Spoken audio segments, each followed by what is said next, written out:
Praise God. கண்களை மூடுவோம், கர்த்தரை நோக்கி பார்க்கலாம்.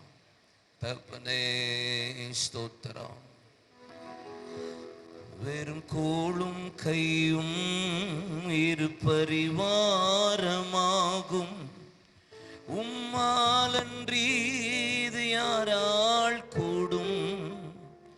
வெறும் கோளும் கையும் இரு பரிவாரமாகும்.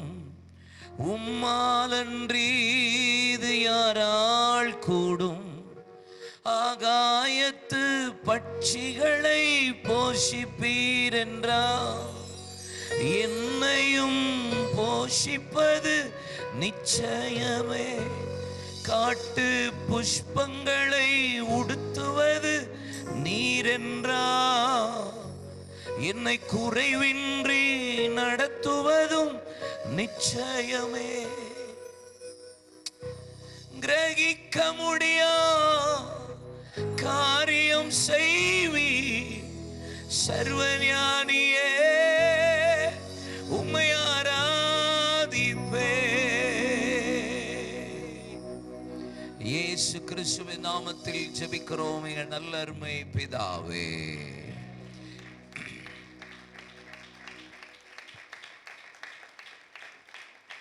கர்த்தருடைய பரிசுத்த நாமம் மகிமைப்படுவதாக. இந்த நல்ல ஆசீர்வதிக்கப்பட்ட இந்த நல்ல நாளில், இந்த எழுப்புதல் பெருவிழாவில் உங்களோடு இருக்கிறது எனக்கு ஒரு பெரிய ஆசீர்வாதம். என்னை அன்போடு ஏற்றுக்கொண்டு என்னை அன்போடு அழைத்த அன்பு போதகர் ஐயாவுக்காக நான் கர்த்தரை துதிக்கிறேன். மேடையில் இருக்கிற கனத்துக்குரிய ஊழியர்கள், இங்கே இருக்கிறவங்க எல்லாருக்கும் இயேசுவின் நாமத்தில் என்னுடைய அன்பின் வாழ்த்துக்கள். கர்த்தர் உங்களா ஆசீர்வதிப்பாராக.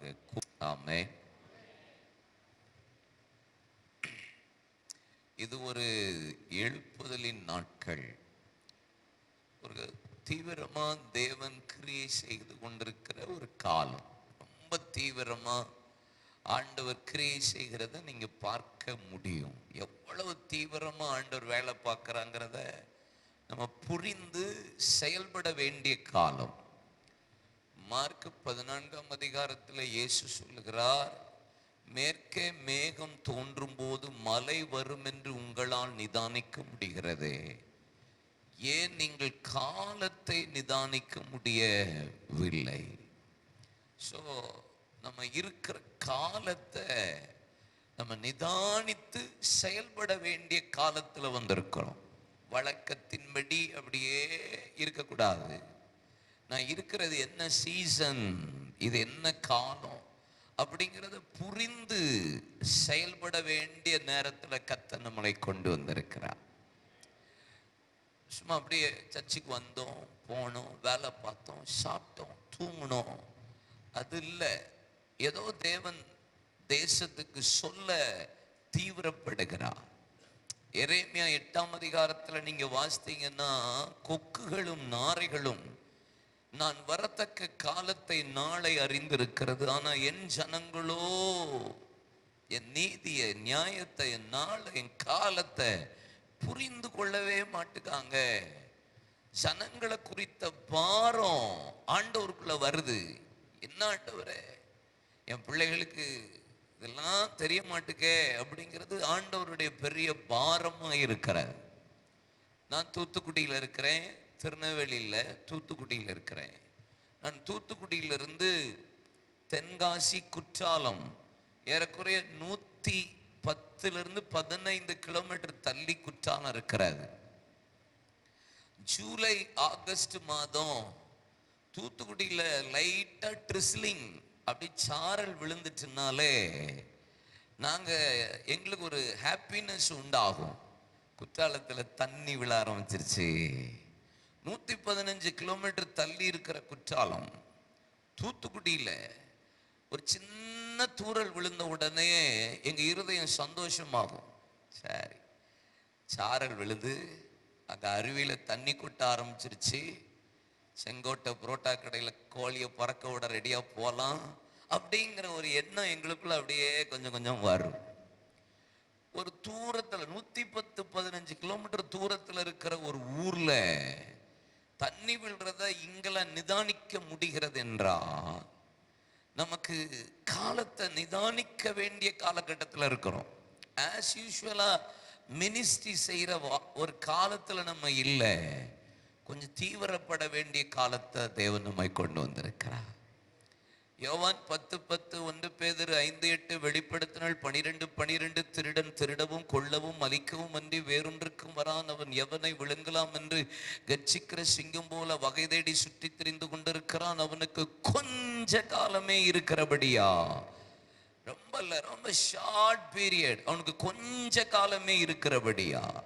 மத்தேயு 8ஆம் அதிகாரத்தில் இயேசு கெதரேன் என்கிற கிராமத்துக்குள்ளே போகும்போது லேகியோன் என்கிற பிசாசு பிடித்த ஒரு மனிதன் இயேசுவுக்கு எதிர்கொண்டு, காலம் வருகிறதற்கு முன்பாக நீர் எங்களை அழிக்க வந்து விட்டீரோ என்று இயேசுவினிடத்தில் கேட்டபோது, என்னப்பா வேணும்? பிசாசிட்ட கேட்கிறார் கூப்பிட்டு. இல்லை, ஆச்சரியம். எனக்கு ரொம்ப யேசப்பாவை மாதிரி அநியாயத்துக்கு நல்லவர் உலகத்திலே கிடையாது.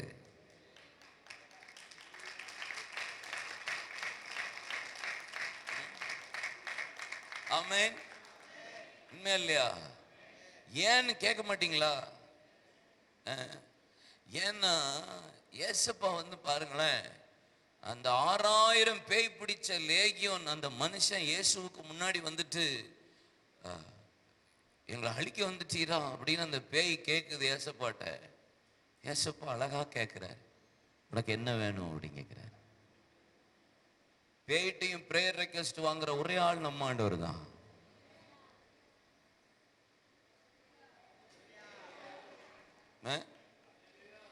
நம்மட்டையும் பிரேயர் ரெக்வெஸ்ட் வாங்குறாரு, பேய்ட்டையும் வாங்குறாரு. உடனே அது வேகமா பேப்பர் எடுத்து வேக வேகமா எழுது. 2000 பண்டி மேய்ந்து கொண்டிருக்கிறது, அதை எங்களுக்குள்ளே அனுப்பி விடும்படி உண்மை தாழ்மையோடு வேண்டிக் கொள்ளுகிறேன், எங்களுக்காக ஜெபித்துக் கொள்ளுங்கள் என்று பேய் வேகமா எழுதணும்னு ஏசப்பா வாங்கி சீல குத்தி கையெழுத்து போட்டு சாங்ஷன். உடனே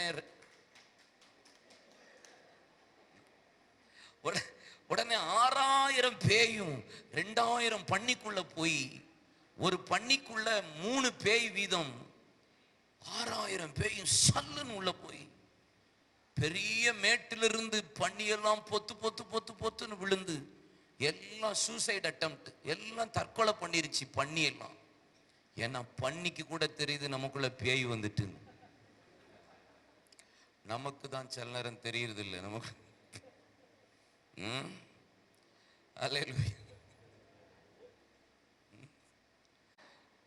நமக்குள்ள இருக்கிற கசப்பு, வைராக்கியம், விரோதம், பகை, சண்டை, முறுமுறுப்பு, ஜாதி, கொலை, என்னென்ன இருக்கோ எல்லாமே பேய் தானே. ஒன்றும் பிரச்சனை இல்லை, கொஞ்ச நேரம் இருப்பேன். இல்லையா சொல்லுங்க. அப்போ நமக்குள்ள பல விதத்துல போராடுது இல்ல.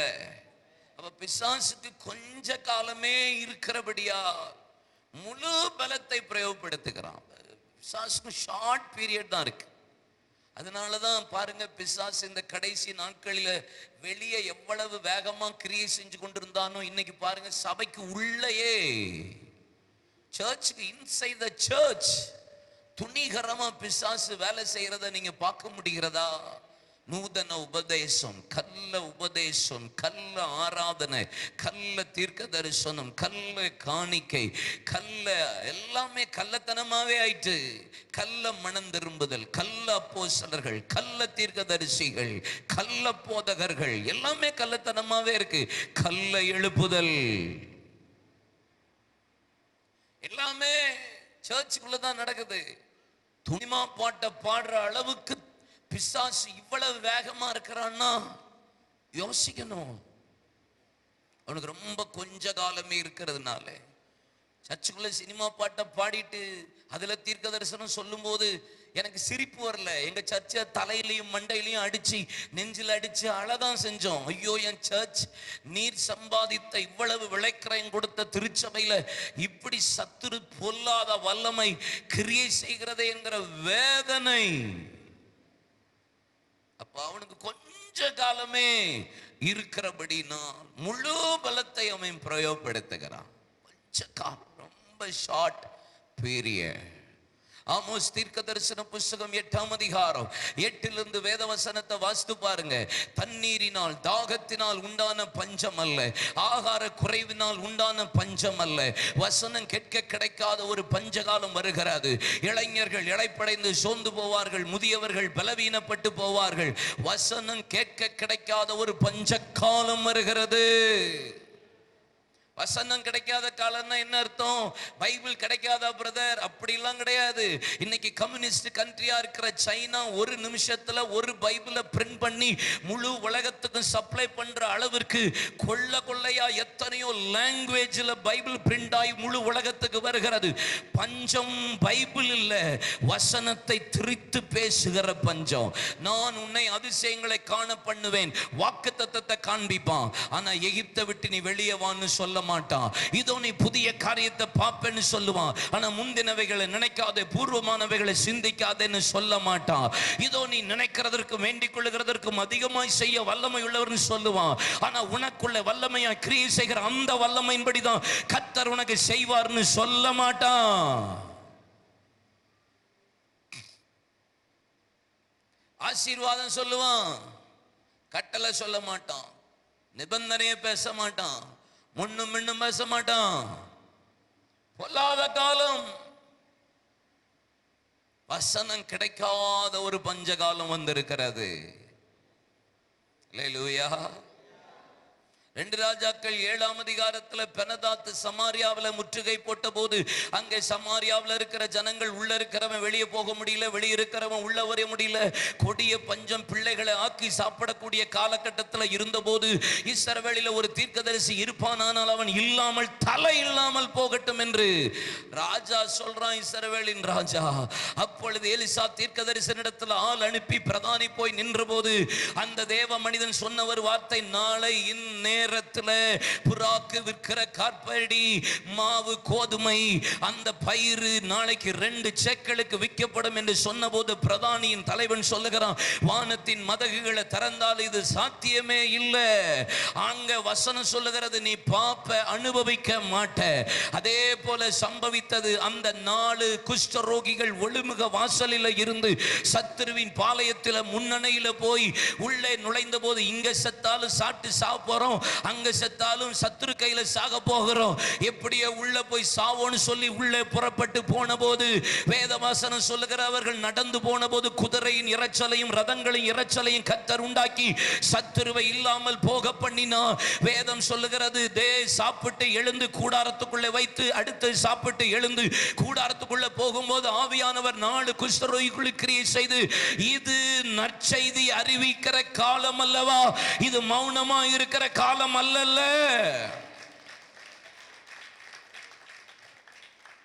தேசம் பஞ்சத்தில் இருக்கும் போது இது நற்செய்தி அறிவிக்கிற காலம் அல்லவா. எஸ்தர் 4ஆம் அதிகாரத்தில் மொர்தெக்காய் எஸ்தரை பார்த்து சொல்றா, இந்து தேசம் முதல் எத்தியோப்பிய தேசம் வரைக்கும் 127 நாட்டில் உன்னை கர்த்தர் ராஜாத்தியா உயர்த்தி மேன்மைப்படுத்தி வைத்திருக்கிறா. உனக்கு ஏன் இந்த மேன்மை, உனக்கு ஏன் இந்த கனம், உனக்கு ஏன் இந்த ஆசீர்வாதம், உனக்கு ஏன் கர்த்தர் இந்த படிப்பை கொடுத்தார், உனக்கு ஏன் இந்த இடத்துல உத்தியோகத்தை கொடுத்தார், உனக்கு ஏன் இந்த பிசினஸ் கர்த்தர் கொடுத்தார், உனக்கு ஏன் இந்த வீட்டை கொடுத்தார், உனக்கு ஏன் இந்த ஸ்தானத்தை கொடுத்தார், உனக்கு ஏன் அரசாங்கத்தில் பணியை கொடுத்தார், உனக்கு ஏன் இந்த அறிவை கொடுத்தார். நீ இந்த காலத்துல மௌனமா இருந்தால் ரட்சிப்பு வேறொரு இடத்துல இருந்து வரும். நீ உன் தகப்பன் வீட்டாரும் அழிந்து போவீர்கள். இது மௌனமா இருக்கிற காலம் அல்ல. அல்லேலூயா. இது மௌனமா இருக்கிற காலம் அல்ல. ஆகாய் தீர்க்க தரிசன புஸ்தகம் 8ஆம் அதிகாரத்தில் தீர்க்கதரிசி சொல்லுகிறார், ஐயோ என்னப்பா 1ஆம் அதிகாரத்தில் ஆகாய் 1ஆம் அதிகாரத்தில் அவர் சொல்லுகிறார், இது வீடு கட்டுகிற காலமா, நீங்க சுகபோகமா வாழுகிற காலமா, மலைகளுக்கு ஏறுங்கள், மரங்களை வெட்டுங்கள், நீங்கள் ஆலயத்தை கட்டக்கூடிய காலம் அல்லவா இது. நீங்க சுகபோகமா வாழ்றதுக்கு அது காலம், சபை கட்டக்கூடிய காலம்.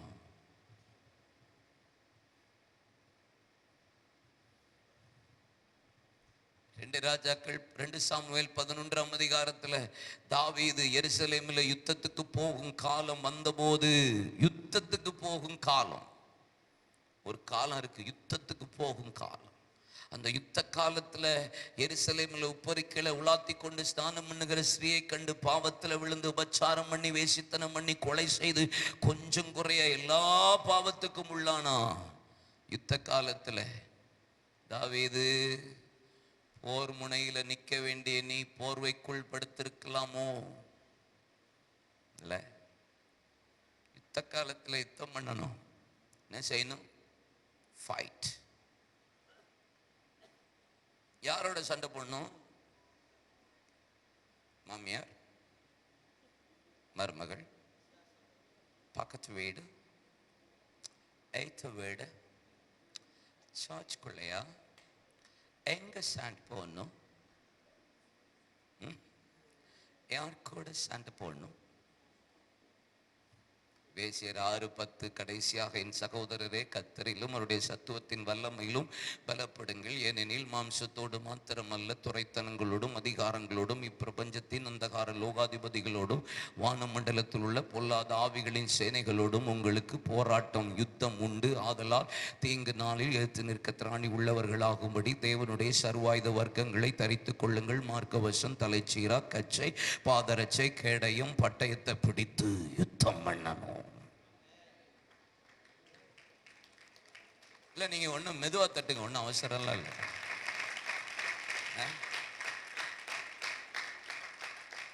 அல்லேலூயா.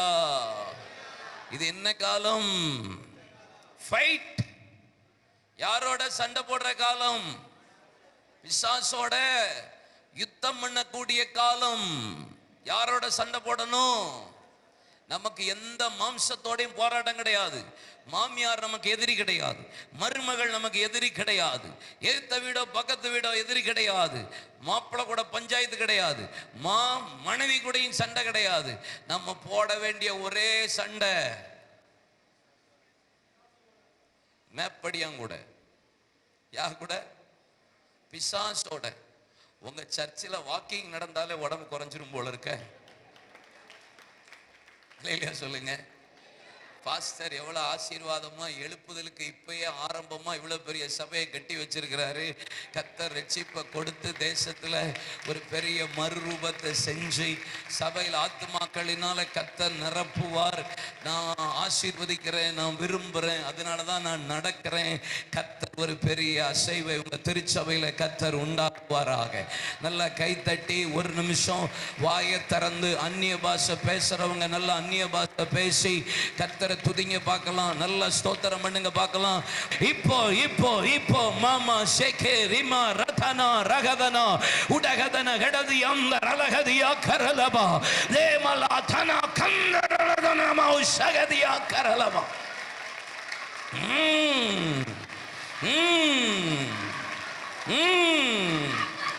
ரகதா தகபோ. Hallelujah, hallelujah, hallelujah.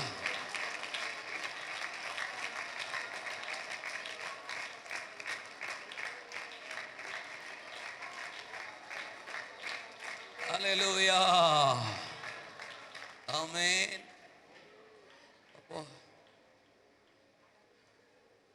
இந்த காலத்தை நீங்க புரிஞ்சு செயல்படணும். சரி, ஒரு 12 வசனம், 12 சாப்டர், 12 வார்த்தை உங்களுக்கு சொல்றேன். கொஞ்ச நேரம் ஜெபிப்போம். Are you ready?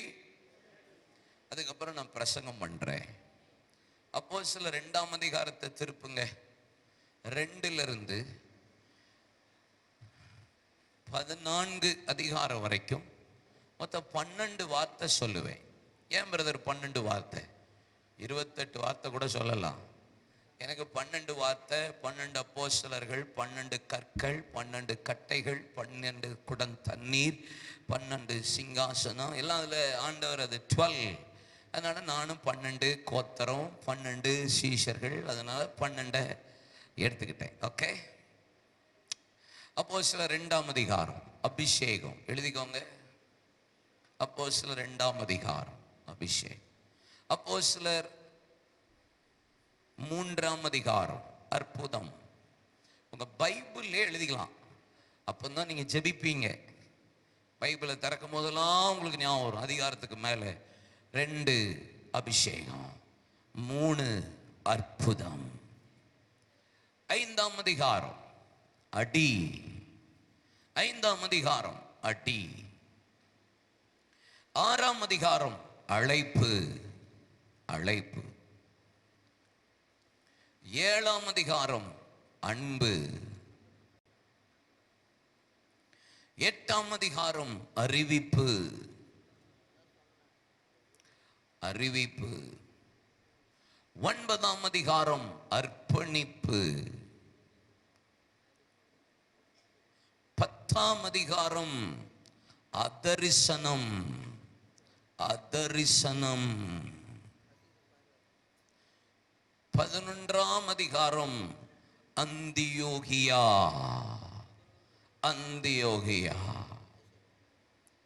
12ஆம் அதிகாரம் ஆண்டவரின் தூதன், ஆண்டவரின் தூதன், 13ஆம் அதிகாரம் அனுப்புங்கள், 14ஆம் அதிகாரம் அநேக உபத்திரவம் உண்டு. அப்போஸ்தலர் நடவடிக்கை. அதனால நான் ஆனாவிலேயே எல்லாத்தையும் சொல்லிட்டேன், மறக்காது. இது ஜபமா நீங்க செய்யணும். சர்ச்சில் செய்யுங்க, தனியாக ஜெபம் பண்ணுங்க, குழுக்களாக ஜெபம் பண்ணுங்க. இதை வைத்து நீங்க ஜெபிக்கணும். டக்கு டக்கு டக்கு டக்கு டக்கு டக்குன்னு 14 வார்த்தைக்கு ஒரு நிமிஷம் சொல்றேன். அபிஷேகம். இந்த அபிஷேகத்துக்கு என்ன ஜப குறிப்பு ஜெபிக்கணும்? ஒரு அபிஷேகம், பேதுரு எழும்பி நின்று பிரசங்கம், சபைக்குள்ள 3000 பேர், 3000 people, one day one preaching. ஒரே நாள்ல ஒரு பிரசங்கத்துல, ஒரு நாள் ஊத்தப்பட்ட அபிஷேகத்துல சபைக்குள்ள 3000 பேர். அப்ப ஜப குறிப்பு என்ன பிரதர்? வேதம் சொல்லுகிறது, அவர்கள் ஒருமனப்பட்டு ஒரு இடத்துல கூடி ஒரே இருதயத்தோடு ஒரே சிந்தையோடு கூடியிருந்தார்கள். அப்போ ஒரு மனம் ஐக்கியத்துக்காக நம்ம என்ன செய்யணும் சொல்லுங்க? ஜெபிக்கணும். நம்ம பாடுற பாட்டு என்ன? வாரும் தூய, எப்படி வாரும்? அவர் சொல்லார், நீங்க சேருங்க, நான் பின்னாடி வாரேன். நம்ம சேர்ந்தாலே வந்துருவாரு. நம்ம பர்பஸ் என்னன்னு தெரியணும். யூதா, யோசுவா மரித்த பின்பு யார் புறப்பட கடவன்? யூதா புறப்பட கடவன். பரலோகத்திலிருந்து சத்தம் வந்துருச்சு, யூதா புறப்படட்டும்னு. ஆனா யூதா புறப்பட்டானா? போல. யூதா நின்னு, சிமியோன் நீ என் கூட வர்றியா? நான் உன் கூட வர்றேன். என் பங்கு விதத்துக்கு உன் பங்கு விதத்துக்கு 2 பேரும் சேர்ந்து போவோமா? யுத்தம் பண்ணுவோம், கர்த்தர் ஜெயத்தை தருவா. கர்த்தர் போன்னு சொல்லுவா. யூதாட்ட தான் சொல்றார், யூதா தான் புறப்படணும்னு சொல்றார். ஆனா யூதா போல, சிமியோனை கூப்பிட்டுக்கிறான். ஒண்டியா விழுகிறவனுக்கு ஐயோ, ஒருவனாய் படுத்திருந்தால் சூடுண்டாகுமா? முப்பரினுள் அறுபடாது. ஒருவன் விழுந்தால் அடுத்தவன் தூக்கி விடுவானே. ஒருவன் 1000 2 பேர் 10,000 பேரை துரத்துவானே. ஐக்கியம் எங்க இருக்கோ அங்க அபிஷேகம் வரும். 3000 சர்ச்சுக்குள்ள வரும். அப்ப எதுக்கு ஜெபம் பண்ணணும்? ஒரு மனம், ஒரே இருதயம். நம்ம தேசத்துல, பட்டணத்துல, திருச்சபைக்குள்ள, நமக்குள்ள அப்படிங்கிறதெல்லாம் சொல்றதுக்கு முன்னாடி முதல்ல என் குடும்பத்துக்குள்ளன்னு ஜெபம் பண்ண ஆரம்பிக்கணும். ஃபர்ஸ்ட் ஃபேமிலிக்குள்ள இருந்து ஆரம்பிச்சு சர்ச்சுக்கு வந்து சபை ஒரு குடும்பம், அதுக்கப்புறம் பட்டணம், கிராமம், தேசம், ஊழியர்கள், திருச்சபைன்னு ஒரு மனதுக்குள்ள போகணும். அப்போ ஐக்கியத்துக்காக, ஒரு மனதுக்காக செபிக்க. ஏன்னா பிசாசு சேரவே விட மாட்டான். பேய்க்கு நல்லாவே தெரியும், ஒரு மனுஷனுக்குள்ள 6000 பேய் இருக்கும். கரெக்டா? ஒரு மனுஷனுக்குள்ள, புரியுதா உங்களுக்கு? பேய் எல்லாம் ஒன்னாதான் இருக்கும். நம்மளை ஒன்னா வச்சு பாருங்க. தோத்திரம். நீங்க இவ்வளவு நல்லவர்களா இருக்கீங்கல்ல, அழகா உட்கார்ந்து இருக்கீங்களே, முடிஞ்ச உடனே சாப்பாடுன்னு சொல்லட்டும். உங்க ஆவியெல்லாம் எவ்வளவு பலமா இருக்குன்னு எனக்கு தான் தெரியும். தோத்திரம். உங்க அன்பு ஐக்கியம்லாம் தோத்திரம். அப்போ எதுக்கு ஜெபம் பண்ணணும்? சரி.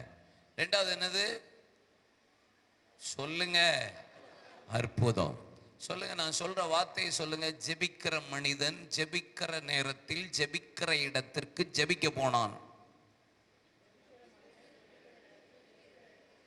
ஜெபிக்கிற மனிதன் ஜெபிக்கிற நேரத்தில் ஜெபிக்கிற இடத்திற்கு ஜெபிக்க போனான். அப்படின்னா என்ன பிரதர்? இவருங்க சபைக்குள்ள 3000 பேர் ஒரு பிரசங்கத்தில் வந்தாச்சு. 3000 பேர் வந்ததுக்கு அப்புறம் ஒரு செல்ஃப் சாட்டிஸ்ஃபேக்ஷன், சுய திருப்தி வரும் எல்லாருக்கும். இவ்வளோ பேர் வந்துட்டாங்க, தோத்திரப்பா, நாளைக்கு பார்த்துக்கலாம் ஜெபத்தை அப்படின்னு தோணும்.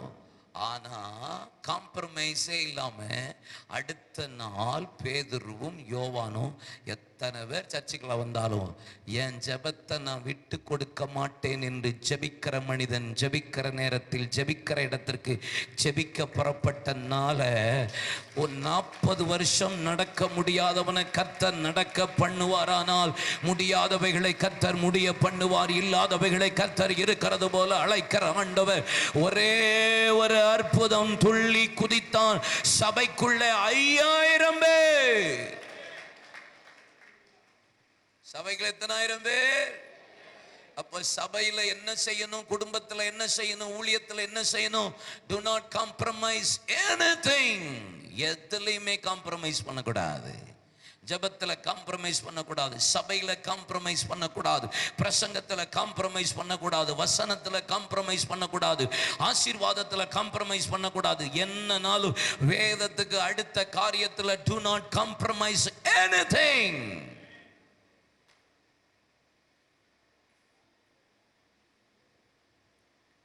ஏன் சர்ச்சுக்கு வரல? ஒயிட் வாலி, நான் வாலி white wall. ஏன் சர்ச்சுக்கு வரல? குறுக்கு வாலி. என்ன வாலி? ஏன் வாய சர்ச்சுக்கு வரல? ஒரே போக்கா போகுது. நான் என் சர்ச்சில் சொல்ற ஒரே காரியம்தான், உனக்கு என்ன வாலி இருந்தாலும் நீ சர்ச்சில் வந்து எங்க படு. வீட்டில் இருந்தா உனக்கு சுகம் வராது, சர்ச்சில் தான்.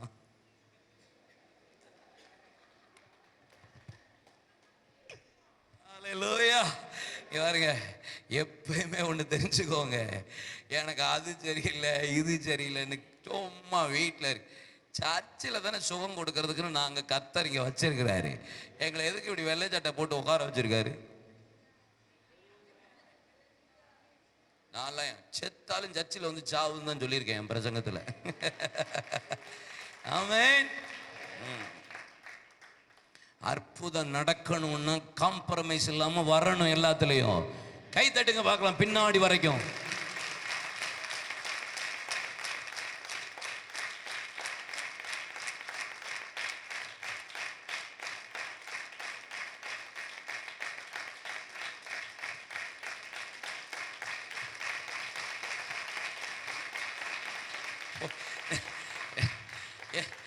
என்ன சைடு வாசல் வழியா அனுப்புற மாதிரியே தட்டுற மாதிரி இருக்கு. என் தேவன் எனக்கா ஏதாகிலும் செய்திடுவார் என்றாகிலும் என்னை மறந்தது உண்டா? என் தேவன் எனக்கா ஏதாகிலும் செய்திடுவார் என்றாகிலும் என்னை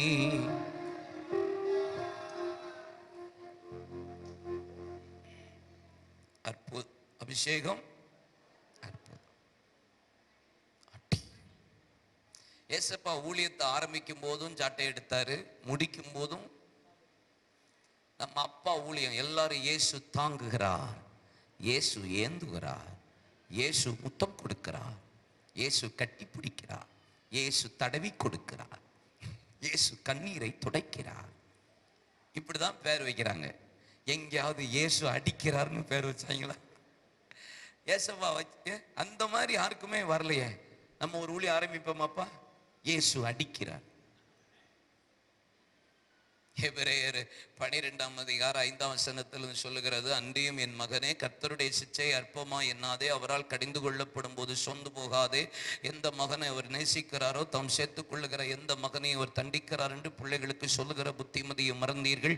நீங்கள் சிச்சைகளை சகிப்பீர்களானால் தேவன் உங்களை புத்திரராய் எண்ணி நடத்துகிறார். எல்லாருக்கும் கிடைக்கிற சிச்சை உங்களுக்கு கிடையாதிருக்குமானால் நீங்கள் பிள்ளைகளாயிராமல் வேசியின் பிள்ளைகளாயிருப்பீர்களே. உங்கள் முற்பிதாக்கள் உங்களுக்கு நலம் என்று தோன்றின கொஞ்ச காலம் சிச்சித்தார்கள், அடித்தார்கள். நீங்களோ பரிசுத்தத்துக்கு பங்குள்ளவர்களாகும்படி அவர் முடிவு பரியந்தம் சிச்சிக்கிறா. ஏன் அடிக்கிறா? என்ன நேசிக்கிறா. நான் பரலோகம் போகணும்னு நம்மளை வெளுத்து வாங்குறாரு. ஆமென் சொல்லுங்க.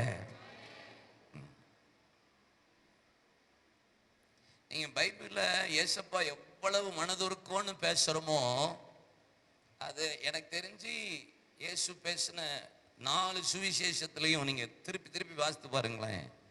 மனதுருக்கம்ங்கிற வார்த்தைக்கும் என்கவுண்டர் போட்ட வார்த்தைக்கும் சூப்பரா இருக்கும். என்கவுண்டர் தான் அதிகமா இருக்குமே வெளியே, மனதுருக்கம் கம்மியாக தான் இருக்கும். ஒரு ஜாதி கஷ்டப்படுறேன், புறம்பாக்குற, ஒதுக்குற அந்த ஆள்கிட்ட மட்டும்தான் மனது வருவார். மற்ற எல்லாரையும் போட்டு செஞ்சுட்டு விட்டுருவார் நம்ம அப்பா. இல்லையா சொல்லுங்க. அப்படிதான் எழுப்புதல். உண்மையான எழுப்புதல் இயேசுட்ட தான் நம்ம பார்க்கணும். அல்லேலூயா சொல்லுங்க.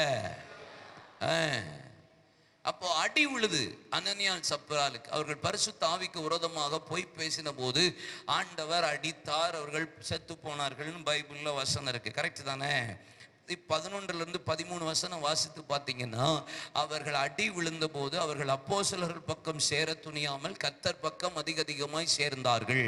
அப்படின்னா என்ன அர்த்தம்? ரட்சிக்கப்பட்டவர்கள் திரளாய், விசுவாசித்தவர்கள் திரளாய், 3000-5000, 5000 அடி விழுந்த உடனே திரள் கூட்டம் கர்த்தர் பக்கம் சபைக்குள்ள வர ஆரம்பித்தது. ஆமா, தூத்துக்குடி அந்த சைடெல்லாம் சொல்லுவாங்க, இங்க சொல்றாங்களான்னு தெரியல, அடி உதவுற மாதிரி. உங்க ஊர்லயும் சொல்றாங்களா? பரவாயில்லையே, தோத்துறோம். அடி உதவுற மாதிரி, அண்ணன் தம்பி உதவ மாட்டான்ற மாதிரி 2 போட்ட உடனே தான் சபை அலர்ட் ஆகுது. அப்படின்னா என்ன அர்த்தம்? சபையை குறித்த பயம், ஊழியர்களை குறித்த பயம், அப்போஸ்தலர்களை குறித்த பயம் தேசத்துக்குள்ள வருது. சர்ச்சுக்குள்ள வந்து ஆராய்க்க கூடாது, ட்ராக்ஸ் கொடுக்க கூடாது இப்படின்னு ஒரு கூட்டம் அலையுதுல்ல. ஆண்டவர் பயத்தை, நடுக்கத்தை இனி எழுப்புதல் நாட்களில் சபையை குறித்தும் ஊழியத்தை குறித்தும் ஊழியக்காரர்களை குறித்தும் செய்யும்படி செய்வா. ஆமென். சேட்டையை கொடுத்தா அடி விழுன்றத காண்பிப்பா. அடி. அப்ப அந்த அளவுக்கு சபையும் ஊழியர்களும் அந்த அளவுக்கு இருந்திருக்காங்க வாழ்க்கை. என்ன கர்த்தர் அப்போஸ்தலர் பக்கம் சேர துணியில. அப்ப ஊழியர்களை குறித்த பயம் வருதுன்னா அந்த அளவுக்கு ஊழியக்காரங்க நடந்திருக்காங்க, அந்த அளவுக்கு சர்ச் இருந்திருக்கு. சர்ச்சுக்குள்ள போன் பேச பயப்படணும். சர்ச்சில் இருக்க, அப்புறம் பேசுறேன், அந்த புண்ணாக்கு தான் எங்களுக்கு தெரியாது. சர்ச்சுக்குள்ள போனே அடிக்க கூடாது. அப்புறம் என்ன நீ எடுத்து பேசுறது? 2 விழுந்தா சரியாயிருன்றேன் நான். இதுக்கெல்லாம் நீங்க கை தட்ட மாட்டீங்கன்னு எனக்கு தெரியும், இருந்தாலும் பரவாயில்ல.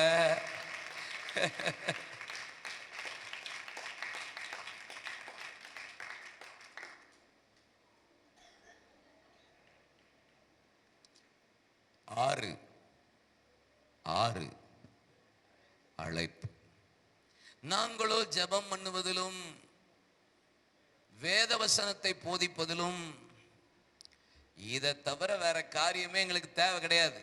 நாங்கள் ஜெபிக்கிறதிலும் உபவாசிக்கிறதிலும் வேத வசனத்தை போதிக்கிறதிலுமே இல்லாமல் தேவையில்லாத அலுவல்களில் போய் நாங்கள் சிக்கி கொள்ளக்கூடாது.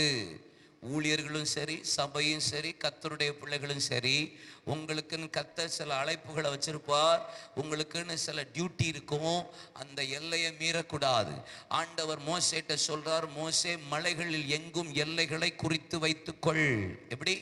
மலைகளிலே எல்லையை குறித்து வைத்துக்கொள். Fix your boundary place. Fix your boundary place. உன் குடும்பத்துக்கு ஒரு எல்லையை குறி, உன் பிள்ளைகளுக்கு ஒரு எல்லையை குறி, உனக்கு ஒரு எல்லையை குறி. இந்த எல்லையை தாண்டாத. சர்ச்சில் அடுத்தவங்கள்ட்ட பழகும் போது ஒரு எல்லையை ஃபிக்ஸ் பண்ணுங்க. அதில் தோத்தரக்காங்கிறது, அப்புறம் மடியில் போய் உட்கார்றது, அக்கா பிரியாணி சாப்பிட வரீங்களா வீட்டுக்குங்கிறது சொல்லக்கூடாது. Fix your boundary place. அப்புறம் சர்ச்சுக்குள்ள மூஞ்சு தூக்கிட்டு போறது. உங்க எல்லையை ஃபிக்ஸ் பண்ணிக்கணும். எனக்கு லிமிட் தெரியணும். உங்களுக்கு ஒரு ஆள்கிட்ட பழகிறதுக்கு லிமிட் தெரியணும். ஊழியக்காரர்கிட்ட பழகிறதுக்கு லிமிட் தெரியணும். என்னதான் ஊழியக்காரன் வெளியே இருந்தா, எனக்கு மகன் இருக்கா, மருமக இருக்கா, நான் வீட்டில் ஷார்ட்ஸ் போட்டிருப்பேன், ட்ராக் பேண்ட் போட்டிருப்பேன், ஸ்லீவ்லெஸ் போட்டிருப்பேன், என் மகன் என் மேலே விழுவா, என் மகன் என் மேலே படுப்பான், சண்டை போடுவாங்க, அடிப்பாங்க. அது வீட்டுக்குள்ளே எங்கள் அப்பா அப்படிங்கிறது. அதே சர்ச்சுக்கு நான் வந்துட்டா வெள்ளை வேட்டி போட்டிருப்பேன், வெள்ளை சட்டை போட்டிருப்பேன், என்னை அப்பா அப்படின்ட்டு தான் போவான். கட்டி பிடிச்சி உருள மாட்டான், புரியுதா? படுக்க மாட்டான், சண்டை போட மாட்டான், சிரிச்சு ஜாலியாக விளையாட மாட்டான். சபை, ஊழியம், அழைப்பு. Fix your boundary place. நீங்கள் அந்த ரங்கத்தில் சர்ச்சில் இல்லாமல் நீங்கள் வீட்டில் ப்ரேயர் ரூமில் பர்சனலாக ஏசப்பாவை கொஞ்சிங்க, கெஞ்சிங்க, முத்தம் கொடுங்க, என்ன வேணாலும் செய்யுங்க, உருளுங்க, பெறலுங்க. அவுட் சைடு சபன் வந்துட்டா அவர் பய பக்திக்கு உரியவர் தான். அவர் ராஜாதி ராஜன், கர்த்தாதி கர்த்தர், ராஜ்யங்களை ஆளுகிறவர், ராஜரீகம் பண்ணுகிற ஆண்டவர், பூமியின் உருண்டையில வீற்றிருக்கிறவர், நட்சத்திரங்களை கைகளில் ஏந்தி இருக்கிறவர், காற்றை பண்டக சாலையிலிருந்து அனுப்புகிற ஆண்டவர். அவர் God, not a sportive God. விளையாட்டுத்தனமான ஆண்டவர் அல்ல, சீரியஸ் God. சும்மா ஏசப்பா இஷ்டத்துக்கு என்னன்னாலும் பேசலாம், எல்லாம் விளையாட்டா போச்சு. நீ ரூமுக்குள்ள என்னன்னாலும் செய், வெளியே கதையே அவ தங்கம். உங்க எல்லையை ஃபிக்ஸ் பண்ணணும், உங்க அழைப்பை ஃபிக்ஸ் பண்ணணும். தேவையில்லாத அலுவல்களில் போய் சிக்கக்கூடாது, தேவையில்லாத காரியத்தில் போய் மாட்டக்கூடாது. எங்களுக்கு அது தகுதி அல்ல. 3000 5000 திரள் ஜனம், 6ஆம் அதிகாரம். வந்த கூட்டெல்லாம் சீஷரா மாறிட்டு பாருங்க. சீஷரின் தொகை எருசலேமிலே பெருகிற்று. 7ஆம் அதிகாரம், அன்பு. ஸ்தேவான் இயேசுவின் மீது வைத்த அன்பு. இயேசுவுக்கு அப்புறம் நம்ம ஆளுதான். பிதாவே இவர்களை மன்னியும், இவர்கள் இன்னது செய்கிறார்கள் என்று தெரியாமல் செய்கிறார்கள் என்று இயேசு சொன்ன வார்த்தையை திரும்பி சொன்ன ஒரே ஆத்மா யாரு? சேவா. பவுல் கூட பாருங்களேன், பவுல் கூட நீ எருசலேமுக்கு போகிறாய், கட்டுகளும் உபத்திரம் வைக்கப்பட்டிருக்கிறது, நாள்தோறும் ஆவியானவரால் எனக்கு சொல்லப்படுகிறது என்று சொன்னபோது, எருசலேமுக்குள்ள நுழைஞ்சு டப்புன்னு ஒருத்தன் கண்ணத்தை அடிக்கிறான். ஆய், நீ எப்படி என்ன அடிக்கலான்னு கேட்குற? கரெக்ட் தானே? ஆனால் ஸ்தேவான் சொல்லலை, பிதாவே இவர்களை மன்னியும். காட்ஸ் லவ், தேவ அன்பு. இந்த அன்பு, ஏசப்பாவுடைய அன்பு அவனை நிறைத்த போது என்ன இருந்துச்சு? மன்னிக்க முடிஞ்சது, கசப்பு இல்லை. சத்துருக்களையும் சிநேகிக்க முடிஞ்சது, சபிக்கிறவர்களையும் ஆசீர்வதிக்க முடிஞ்சது, பகைக்கிறவர்களையும் துன்பப்படுத்துறவர்களையும் நிந்திக்கிறவர்களுக்காக ஜெபிக்க முடிந்தது. நம்மளால முடியுதா? நம்மளால ஆசீர்வதிக்க முடியுதா? நம்மளால மன்னிக்க முடியுதா?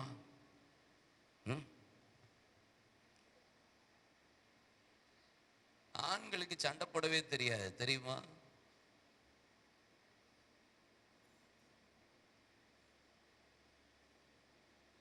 பெண்கள் டேட்டு டைமு மினிட்ஸ் வரைக்கும் சொல்லுவாங்க. ஆனால் ஆண்களுக்கு சண்டை போட தெரியாது. பெண்கள் பாருங்க, நீங்கள் இத்தனாம் தேதி இத்தனை மணிக்கு உங்கள் அம்மா இந்த வார்த்தையை இன்னைக்கு இந்த வேர்ட்டில் இந்த இடத்துல தான் சொன்னாங்க, உங்களுக்கு தெரியுமா? இது பெண்கள். ஆண்கள் இந்த பாரு, சரி அப்புறம் பார்ப்போம். நம்ம ஆட்களுக்கு வண்டியே ஓடாது. ஏன்னா உள்ள ஒண்ணு இருக்கு. ஞாபகம் இருந்தா தானே நம்ம ஆளுக்க பேசுவாங்க.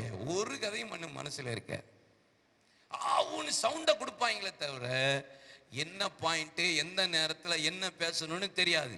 ஆனா லேடிஸ் தோத்தரம் தோத்தரம். அன்பு என்னது? அப்சலோம் அவள் தங்கச்சியை கெடுத்தத இருதயத்திலே வைத்திருந்தான், நெஞ்சிலேயே வச்சிருந்தான். யோவாப் ஈட்டியை எடுத்து அவன் நெஞ்சிலேயே உருவ குத்தினான். நெஞ்சிலே வச்சா நெஞ்சிலேயே குத்துதான். இந்த அன்பு நம்மளை நிறைச்சா 8ஆம் அதிகாரம் அறிவிப்பு. சபை எங்கும் சிதறி போய் கர்த்தருடைய வார்த்தையை அறிவித்தது. அரண்மனைக்குள்ளேயும் ஆண்டவருடைய வார்த்தையை அறிவித்தது. அப்படின்னா எனக்கு ஏசப்பா அன்பு இருந்துச்சுன்னா என்னால சும்மா இருக்க முடியாது. ஏசப்பா அன்புனால நிரப்பப்பட்டன்னா என்னால சும்மா இருக்க தெரியாது. அறிவிப்பு.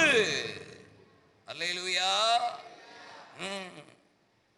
ஏசப்பாவை எத்தனை பேர் நேசிக்கிறீங்க? ஏசப்பாவை எத்தனை பேருக்கு ரொம்ப பிடிக்கும்? கை உயர்த்துங்க. சரி, 10வது மாதம் வந்தாச்சு. இந்த 10 மாதத்துல ஒரு ஆத்மாவுக்காவது சுவிசேஷம் சொல்லி ஆத்மாதாயம் பண்ணி சர்ச்சுக்குள்ள கூட்டு வந்து ஞானஸ்தானத்துக்கு உட்படுத்தணும்னு சொன்னேன். ஆட்கள் மாத்திர கை வைத்துங்க. 1 2 3 4 5 6 7 8 9 10 11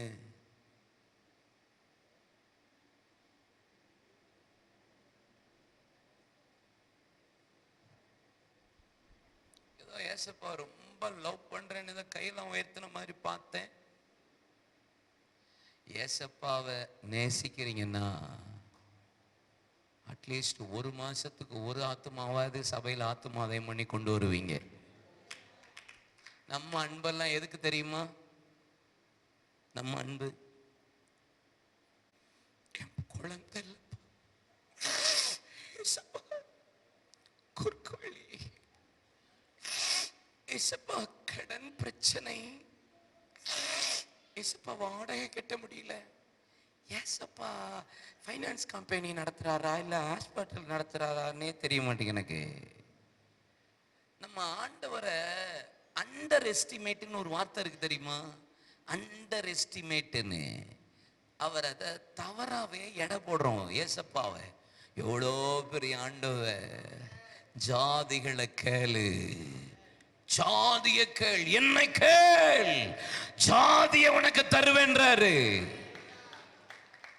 அங்க வஸ்திரம் மாதிரி பேப்பர்ல பிரேயர் பாயிண்ட எழுதி மேல போட்டு மூக்க வடிச்சு அடிச்சு அவர்கிட்ட போய் ஆண்டவரை நேசிக்கிறது எதுக்கு? மேக்சிமம் சுயநலமா தான் இருக்கிறோம். உங்க கையில இருக்கிற பைபிளை நீங்க எதுக்கு நம்புறீங்கன்னு உங்களை கேட்டா நீங்க என்ன பதில் சொல்ல தெரியும் உங்களுக்கு? யாராவது ஒரு ஆள் சொல்லுங்க, உங்க கையில் இருக்கிற பைபிளை எதை வச்சு இந்த பைபிளை 2024 வருஷத்துக்கு முன்னாடி வந்த இயேசு, அதுக்கு முன்னாடி வந்த 6000 வருஷம் உள்ள காரியம், இதை எப்படி நீங்க இந்த பைபிள் உங்க கையில இருக்கு, எதை வச்சு நீங்க இந்த பைபிளை நம்புறீங்கன்னு சொல்லி உங்ககிட்ட கேட்டா இன்டலெக்சுவலா உங்களால அறிவு சார்ந்த முறையில உங்களால பதில் சொல்ல தெரியுமா? இயேசு வைத்த வழியை சுகப்படுத்துவா, இயேசு குழந்தை தருவா, இயேசு வியாதியை சுகப்படுத்துவார், இயேசு கடன் பிரச்சனையை மாற்றுவார். இப்படியே சொல்லிட்டு இருந்தா எழுப்புதல் எப்போ வரும்? இன்டலெக்சுவலா அறிவு சார்ந்த முறையில் எப்போ நம்ம பதில் சொல்ல போறோம்? கர்த்தருடைய பிள்ளைகளுக்கு அது தெரியாது. ஏன் பைபிள் வச்சிருக்கிறேன், நான் இயேசுவை ஏன் நம்புறேன், எதனால இந்த மார்க்கத்தை நான் பின்பற்றுறேன், ஏன் எனக்கு இது பலனை உண்டாக்குறது? உங்கள்கிட்ட கேள்வி கேட்டா என்ன சொல்ல தெரியும் உங்களால்?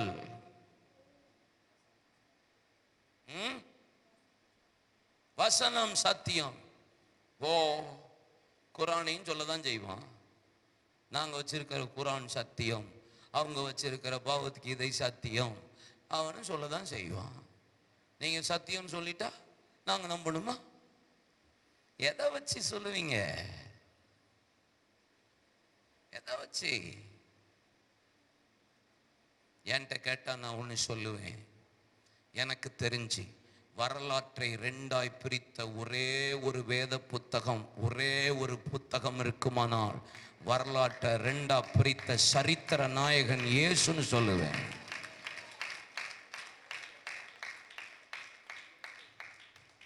எனக்கு 4 ஜெனரேஷன் மட்டும்தான், எங்க அப்பா தாத்தா, தாத்தாவுக்கு அப்பா, அவருக்கு அப்பா மட்டும்தான் எனக்கு தெரியும்.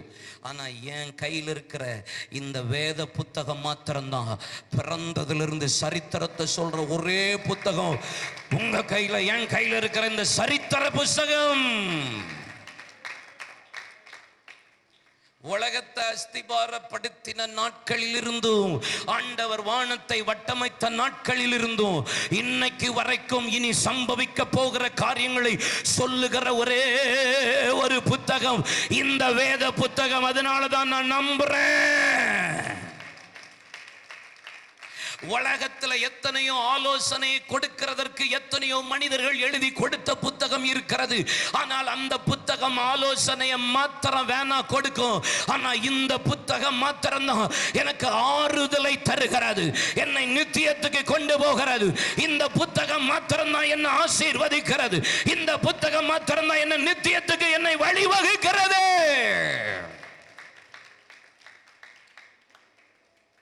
சொல்ல தெரியணும், அறிவிக்க தெரியணும். இயேசு நல்லவர்னு சொல்றது ஊர்ல இருக்கிற அவ்வளவு பேரும் சொல்றான். கடந்த நாட்களில் முழு உலகத்திலையும் ஒரு ஸ்டாட்டிஸ்டிக்ஸ், ஒரு புள்ளியல் விவரம் எடுத்தாங்க. எந்த கடவுள் உங்களுக்கு பிடிக்கும்? எத்தனை பேர் தெரியுமா? 90% பேர் சொன்ன ஒரே ஒரு வார்த்தை JESUS, ஜீசஸ், யாவே, யாவே. எல்லாருக்கும் இயேசு பிடிக்கும். ஆனா எனக்கு ஏன் பிடிக்குது? சொல்ல தெரியணும், அறிவிக்க தெரியணும், வாயை திறந்து பேச தெரியணும். வர்ற இந்த அக்டோபர், நவம்பர், டிசம்பர் 3 மாசம் தான் இருக்கு. இந்த 3 மாசத்துல ஒவ்வொரு மாசத்துக்கு ஒரு ஆத்துமா வீதம், வர்ற கிறிஸ்மஸ் ஆராதனைக்கு ஒரு 3 ஆத்துமாவை நான் கொண்டு வந்துடுவேன்னு எத்தனை பேர் உங்களால தீர்மானம் பண்ண முடியும்? எத்தனை பேரால பண்ண முடியும்? ஏசுப்பா உங்களுக்கு ₹1,00,000 கொடுப்பாரு, இதுக்கு உடனே கை தூக்கிடுவீங்களா? ஒரு மாசத்துக்கு ஒரு ஆத்துமா வீதம். ஜான் ஹைடு, பிரேயர் ஹைடு, பஞ்சாப்ல உள்ள ஒரு தேவ மனிதர் தினந்தோறும் ஒரு ஆத்துமாவை ஆண்டவர்கிட்ட கேட்டுட்டு இருந்தாராம். ஜெபம் பண்ணுவாராம், டெய்லி எனக்கு ஒரு ஆத்துமா தாங்கன்னு. ஒரு ஆத்துமா தாங்கன்னு கேட்கறதுக்கு அவர் எவ்வளவு நேரம் ஜெபம் பண்ணுவார் தெரியுமா? 8 மணி நேரம் ஜெபிப்பா. ஆண்டவர் அவர்கள் டெய்லி 8 மணி நேரம் ஜெபித்து டெய்லி ஒரு ஆத்துமாவை தர ஆரம்பித்தா. கொஞ்சம் வருஷம் கடந்த பிறகு டெய்லி எனக்கு 2 ஆத்துமா தாங்கன்னு கேட்டா 12 மணி நேரம் ஜெபிக்க ஆரம்பித்தா. 14 மணி நேரம் ஜெபிக்க ஆரம்பித்தா. கர்த்தர் டெய்லி 2 ஆத்துமாவை கொடுத்தா. கடந்த பல வருஷமானது திருப்பி டெய்லி எனக்கு 3 ஆத்துமா வேணும்னு கேட்டா. தேவ சமூகத்துல 12 மணி நேரம், 14 மணி நேரம், 18 மணி நேரம், 20 மணி நேரம் ஜெபித்தா. மரிக்கிறதற்கு கொஞ்ச நாட்களுக்கு முன்பாக ஜான் ஹைடு டெய்லி ஆண்டவரே எனக்கு 4 ஆத்துமா வேணும்னு கேட்டா. ஆண்டவர் சமூகத்துல 24 மணி நேரம், 28 மணி நேரம், 30 மணி நேரம் ஜெபிப்பா. ஜெபிக்க ஜெபிக்க ஜெபிக்க ஜெபிக்க ஆண்டவர் டெய்லி 4 ஆத்துமா கொடுத்தா. ஜான் ஹைட ஆண்டவர் தொட்டா. அவரை மருத்துவ பரிசோதனை பண்ணின டாக்டர் சொன்ன வார்த்தை என்ன தெரியுமா? அந்த டாக்டர் சொல்றாங்க, வலது பக்கம் இடது பக்கம் இருக்கிற இருதயம், உன் இருதயம் வலது பக்கம் திரும்பி இருக்கிறது என்பதாக. அப்ப அந்த அளவிற்கு அவர் ஜெபிப்பாரானா? நீங்க if you are ready to pray, கர்த்தர் உங்கள் இடத்தை நிரப்ப அவர் ஆயத்தம். if you are ready to go out, கர்த்தர் உங்கள் சபையை நிரப்ப ஆயத்தம். இனி இந்த 2024 முடிவுக்கு முன்பாக இந்த சபையை கர்த்தர் நிரப்பும்படி இந்த சபையின் பிள்ளைகள் வெளியே போ.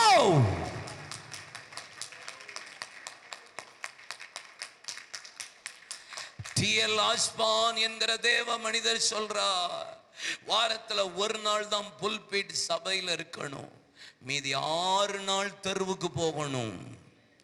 ஏன்? சர்ச்சில் ஒரு நாள் போதும், தெருவுக்கு போ. சர்ச் போ, வெளியே சுவிசேஷத்துக்கு போங்க. அல்லேலூயா. அறிவியுங்கள்.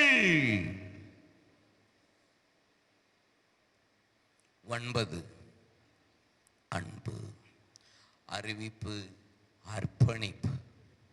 என்ன அர்ப்பணிப்பு? சவுல் பவுலாய் தன்னை அர்ப்பணித்தான். தமஸ்குக்கு பிரயாணப்பட்டு போகும்போது சடிதியாய் ஒரு ஒளி வந்தது. சவுலே சவுலே, முள்ளில் உதைக்கிறது உனக்கு கடினமோ? நீர் யார் ஆண்டவரே? நீ துன்பப்படுத்துகிற இயேசு. இம்மீடியட் வேர்ட், ஆண்டவரே நான் என்ன செய்ய சித்தமா இருக்கிறேன். இன்னைக்கு ரட்சிக்கப்பட்ட உடனே எத்தனை பேர் கேட்டிருப்போம்? கர்த்தரை ஏற்றுக்கொண்ட உடனே எத்தனை பேர் கேட்டிருப்போம்? இன்னைக்கு சபை கேட்க மறந்து போன ஒரு வார்த்தை, ஆண்டவரே நான் என்ன செய்ய சித்தமா இருக்கிறேன்.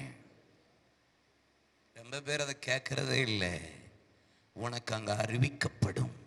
நீ பட்டணத்துக்கு போ, உனக்கு அங்க சொல்லப்படும், அறிவிக்கப்படும். என்ன செய்ய அர்ப்பணிக்கிறான்? என்ன செய்ய? இன்னைக்கு நம்ம மேக்சிமம் அதை கேட்கறதே இல்லை. கர்த்தாவே கர்த்தாவே, உம்முடைய நாமத்தினால பிசாசுகளை துரத்தினோம், உம்முடைய நாமத்தினால நவமான பாஷைகளை பேசினோம், உம்முடைய நாமத்தில் அற்புத அடையாளங்களை செய்தோம், உம்முடைய நாமத்தினால பிசாசுகளை துரத்தி. என்ன தீர்க்க தரிசனம் உரைச்சா என்ன? உன்னை நான் அறியேன் பா. யாரு யாரு பா அப்படிங்கிறாரு.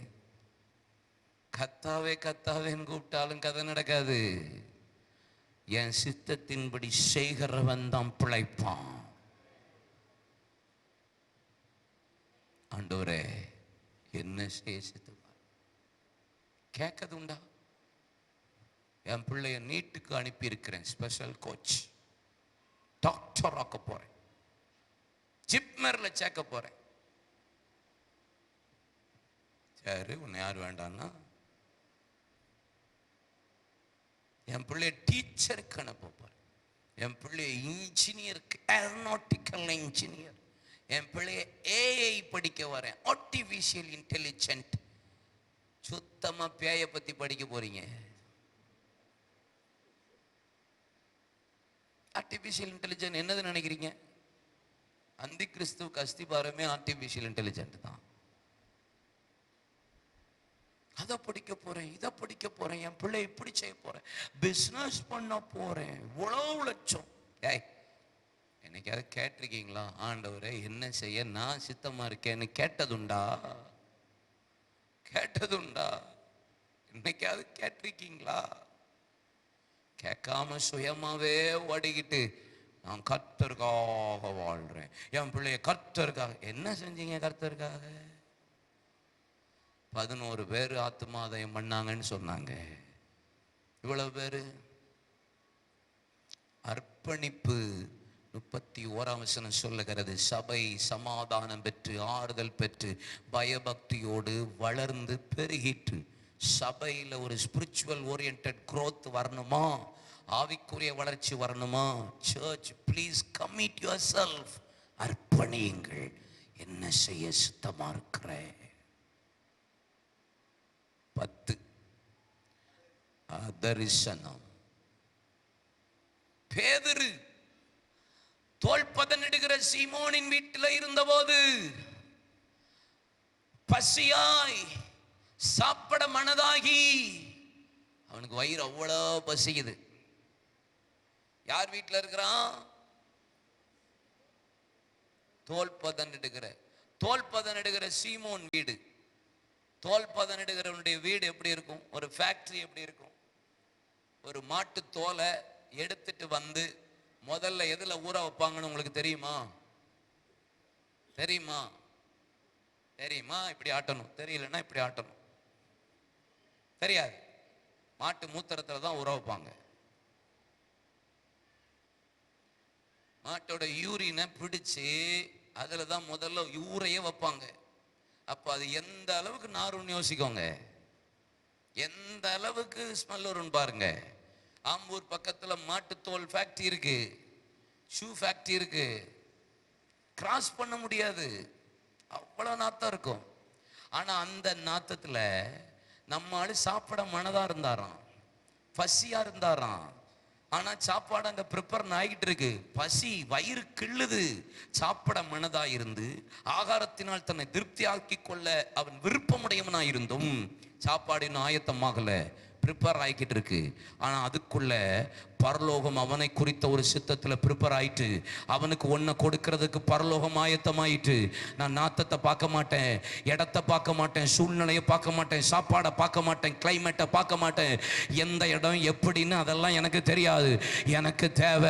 எனக்கு தேவையான, நான் எதிர்பார்க்கிற, நான் விரும்புகிற, நான் ஆசைப்படுற சாப்பாடு எனக்கு ஆயத்தமாகி கொண்டிருந்தாலும், நான் விரும்புறது, நான் எதிர்பார்க்கிறது, நான் ஆசைப்படுறது எனக்கு கிடைக்காட்டாலோ பரலோகம் எனக்கு ஒன்றை கொடுக்க ஆயத்தமா இருக்கிறது. துப்பட்டி இறங்கி அடித்து புசி என்கிற ஒரு சத்தம் கேட்டது. தீட்டானதை புசிப்பது எப்படி ஆண்டவரே? நான் தீட்டு நினைக்கிறேன், நீ ஏன் தீட்டு நினைக்கிற? ஒண்ணு தெரியுமா? அந்த நாத்தத்திலிருந்து வந்த ஆட்கள் தான் நம்ம. அந்நியரும் பரதேசிகளும் வாக்குத்தத்தத்துக்கு புறம்பா இருந்த நம்மளை அப்பா பிதாவை என்று கூப்பிட பண்ணப்பட்ட புத்திர ஸ்வீகாரத்தின் ஆவிய தேவன் எங்க இருந்து எழுப்பினார் தெரியுமா? நாத்தத்திலிருந்து. நீங்களும் நானும் ரொம்ப சென்று நினைக்கிறீங்களா? கர்த்தர் நம்மளை அந்நியர்களா இருந்த, காணாமல் போன இஸ்ரவேல் வீட்டாரிடத்திற்கு அனுப்பப்பட்டேனே அழிய வேறொன்றுக்கும் வரேன் என்று இயேசு சொன்ன வார்த்தைக்கு கானானிய ஸ்திரீ இல்ல ஆண்டவர் என்ன தன்னை தாழ்த்தின போது அந்த ஸ்திரியை கர்த்தர் உன்னை ரட்சித்தார். உன் தாழ்மையை பார்த்த, உன் மனதுருக்கத்தை கண்டை, உன் பிள்ளையை நான் ரட்சிக்கிறேன்னு புறஜாதிக்கு கர்த்தர் சொன்னது போல மேல் வீட்டறையில் ஆரம்பிச்சது தான் எனக்கு செல்வ கார்த்திகேயனா இருந்த இந்த குடும்பத்திலிருந்து குடிச்சு வெறிச்சு துன்மார்க்கமா கத்தியோடு சுத்தி கொண்டிருந்த என்ன கர்த்தர் தொட்டது அந்த மேல் வீட்டு அறை, அந்த சுவிசேஷம், அந்த தரிசனம். அதிக சோம்பலினால் மேல்மச்சு பழுதாகிறது. அதிக சோம்பலினால் இல்ல, பிரசங்கி 10:18. அதிக சோம்பலினால் மேல்மச்சி, சோம்பேறித்தனம், மேல் வீட்டு ஜபத்தை, நாத்தத்தை அதெல்லாம் பார்த்துட்டு சே அப்படின்னு போகுது. நான் உங்களுக்கு ஒரு சொல்றேன், நீங்க எதிர்பார்த்தது, நீங்க விரும்புறது, நீங்க ஆசைப்படுறது, உங்களுக்கு இப்ப அவசரமா தேவைப்படுறது உங்களுக்கு கிடைக்கலைன்னா கர்த்தருக்கு ஸ்தோத்திரம் பண்ணுங்க. அதை விட பெஸ்டா பரலோகம். நல்லா கைத்தட்டி, அதை விட பெஸ்டா, தி பெஸ்ட் கை தட்டுங்க, வாயை தரங்க, ஸ்தோத்திரம் பண்ணுங்க. எனக்கு நான் விரும்புறது எனக்கு கிடைக்காட்டாலும் பரவாயில்ல, நான் எதிர்பார்க்கிறது எனக்கு கிடைக்காட்டா பரவாயில்ல, நான் ஆசைப்படுறது எனக்கு கிடைக்காட்டாலும் பரவாயில்ல, நான் ஆண்டவரை எனக்கு வேணும்னு போராடிக்கிட்டு இருக்கிறது எனக்கு கிடைக்காட்டாலும் பரவாயில்ல, பரலோகம் எனக்காக ஒன்றை ஆயத்தம் பண்ணி வைத்திருக்கிறது. உலக தோற்றத்துக்கு முன்பாக தேவன் நிர்ணயம் பண்ணினதை கண்டதும் கேட்டதும் உணர்ந்ததும் இல்லை, ஆனால் கர்த்தர் தம்முடைய ஆவியினாலே வெளிப்படுத்துகிறவர். இந்த இரவு சில பேருக்கு ஆவியானவர் சொல்லுகிற வார்த்தை, நீங்க எதிர்பார்க்கிறதற்கு மேல unexpected thing will happen in your life. எதிர்பார்க்கிறதற்கு மேல கையை தட்டி வாயை திறந்து ஸ்தோத்திரம் பண்ணுங்க. இப்ப இல்ல, இப்ப பார்க்கல, இப்ப கிடைக்கல, இப்ப வரல, பரவாயில்ல, எனக்கு பரலோகம் வேறே ஒன்றை ஆயத்தம் பண்ணி ராகாதாகபோ.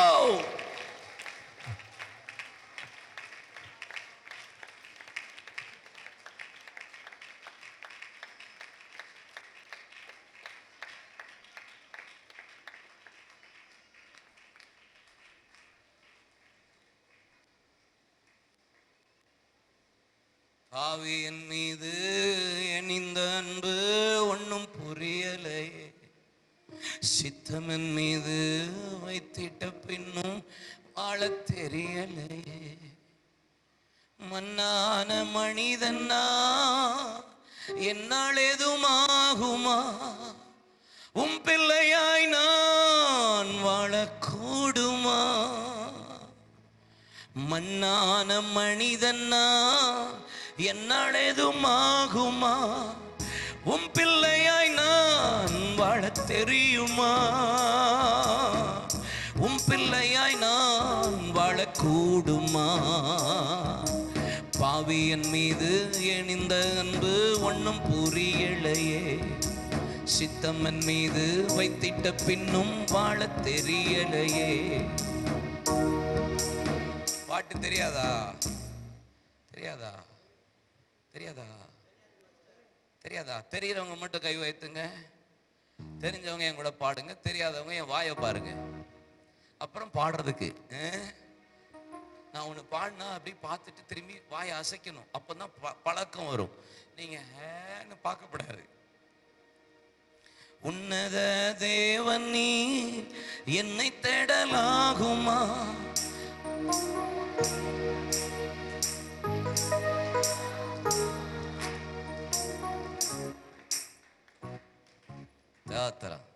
அல்லேலூயா. பாவியன் மீது எனிந்த அன்பு ஒன்னும் புரியலையே, சித்தம்மன் மீது வைத்திட்ட பின்னும் வாழ தெரியலையே. கமா. பாவியன் மீது எனிந்த அன்பு ஒன்னும் புரியலையே, சித்தம்மன் மீது வைத்திட்ட பின்னும் வாழ தெரியலையே. மண்ணான மனிதன்னா என்னால் எதுமாகுமா, உம் பிள்ளையாய் நான் வாழக்கூடுமா. மண்ணான மனிதன்னா என்னால் எதும், உம் பிள்ளையாய் நான் வாழ தெரியுமா. உம் பிள்ளையாய் நான் வாழ தெரியுமா. பாவியன் மீது எனிந்த அன்பு ஒன்னும் புரியலையே, சித்தம்மன் மீது வைத்திட்ட பின்னும் வாழ தெரியலையே. நீங்க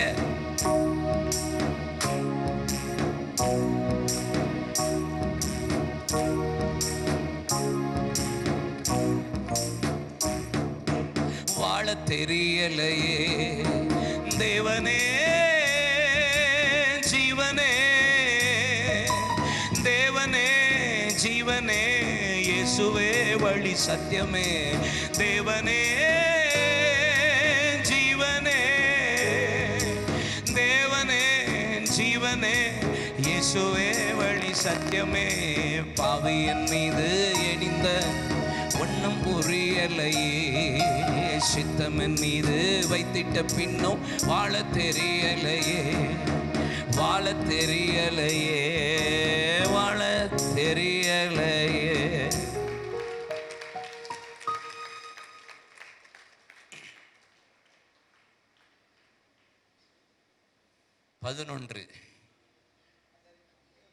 அந்தியோகியா. சீஷர்களுக்குத்தான் கிறிஸ்தவர்கள் என்று பெயர் வந்தது. நீங்க யாரு? நான் கிறிஸ்தவன். நீங்க யாரு? நான் கிறிஸ்தவல் சொல்லாதீங்க. யாருக்குத்தான் கிறிஸ்தவன் அந்தியோகியால பேர் வந்துச்சு? சீஷர். சீஷன் யாரு? சிலுவை சுமக்கிறவன் சீஷன். குருவை போல வாழ்றவன் சீஷன். தனக்காக வாழாதவன் சீஷன். சுயநலமா இருக்கிறான்னா அவன் சீஷன் இல்ல. கிறிஸ்துவின் அச்சு அடையாளங்களை சரீரத்தில் தரித்திருக்கிறவன் சீஷன். அவருடைய அடிச்சுவட பின்பற்றி அவருடைய மாதிரியை பின்பற்றி நடக்கிறவன் சீஷன். களப்பழ கையை வச்சுட்டு திரும்பி பார்க்காதவன் சீஷன். பாடுபடும் போது கூட இருக்கிறவன் சீஷன். அல்லேலூயா. பாடுபட தன்னை ஒப்பு கொடுக்கிறவன் சீஷன். அப்போ நான் கிறிஸ்தவன் சொல்றதுக்கு முன்னாடி நீங்க சீஷனான்னு பார்க்கணும். நீங்கள் புறப்பட்டு போய் உபதேசம் பண்ணி சகல ஜனங்களை சீஷராக்கி, சீஷனானதுக்கு அப்புறம் தான் ஞானஸ்தானமே கொடுக்க சொல்றாரு. நம்ம அதுக்கு முன்னாடியே வாங்கி வாங்கி முக்கிடுறோம்.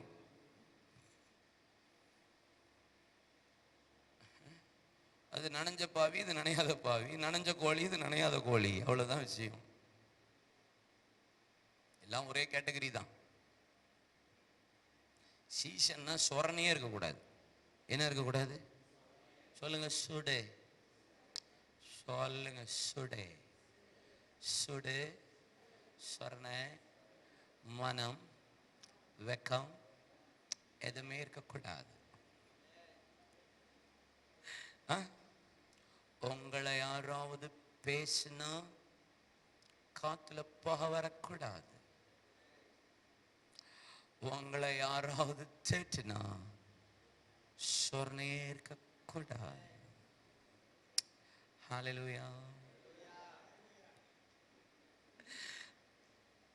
ஒன்னு சாமுவேல் 10ஆம் அதிகாரத்துல இவனா நம்மள ராஜா, இவனா நம்மளுக்கு நியாயாதிபதி, இவனா நம்மளை நீதி செய்ய போகிறான், இவனா நம்மளை நியாயம் விசாரிக்க போகிறான்னு சவுலை பார்த்து சொன்ன உடனே சவுல் காது கேளாதவனை போல இருந்தான்.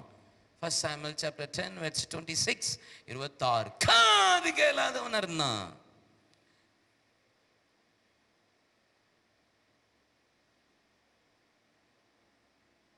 யூடியூப்ல பல பேர் இன்னைக்கு ட்ரோலுங்கிற பேர்ல பல இதாக செஞ்சிட்டு இருக்காங்க. பார்த்துருக்கீங்களா? பார்க்குறீங்களா? ஊழியக்காரங்களை தப்பு தப்பா பேசுறது, இல்லை இஷ்டத்துக்கு பேசுறது பார்க்குறீங்களா? பார்க்கக்கூடாது. என்னை பத்தி எல்லாம் எக்கச்சக்கமா போடுவாங்கன்னு கேள்விப்பட்டிருக்கேன். நான் ஒரு நாள் யூடியூப்ல போய் உள்ள போய் என்னதான் சொல்றான் என்னை பத்தி கேட்டதே கிடையாது. நான் எனக்கு அது தேவையும் இல்லை. என்ன பேசுனா நமக்கு என்ன? உலகம் எப்பயுமே நம்மளை பார்த்து என்ன சொல்லும் தெரியுமா? இவன் பாவிகளின் சிநேகிதன், இவன் வச்சாரின் மகன், இவன் தச்சன், இவன் தச்சனின் குமாரன், இவன் போஜன பிரியன், இவன் பெயல்செபூலை பிசாசை துரத்துகிறான். உலகம் எப்பயுமே இப்படிதான் பேசும். பரலோகம் சொல்லும், இவர் என்னுடைய நேசகுமாரன், இவரில் நான் பிரியமா இருக்கிறேன்.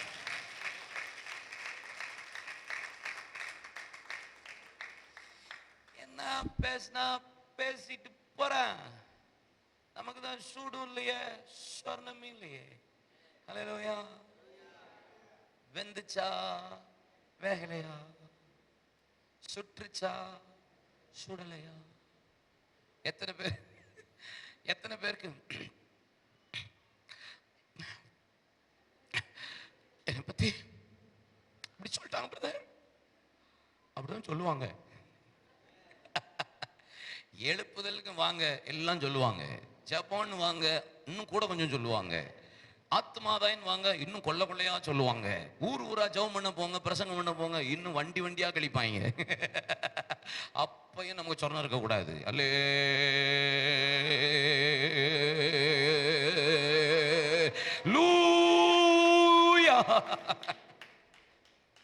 ஊரு போட்டு மைக்கு போட்டு என்ன பேசினாலும் சரி, என் பெயர் கெட்டு போகலாம், ஆனால் என் ஜீவியம் ஒரு நாளும் கெட்டு போக கூடாது, கெட்டு போக விடக்கூடாது. என் பெயரை கெடுக்க பிசாசு போராடுவான். பரலோகம் சொல்லும், டோன்ட் வரி அபவுட் எனிதிங், நீ என் நேச குமாரன், உன்னில் நான் பிரியமா.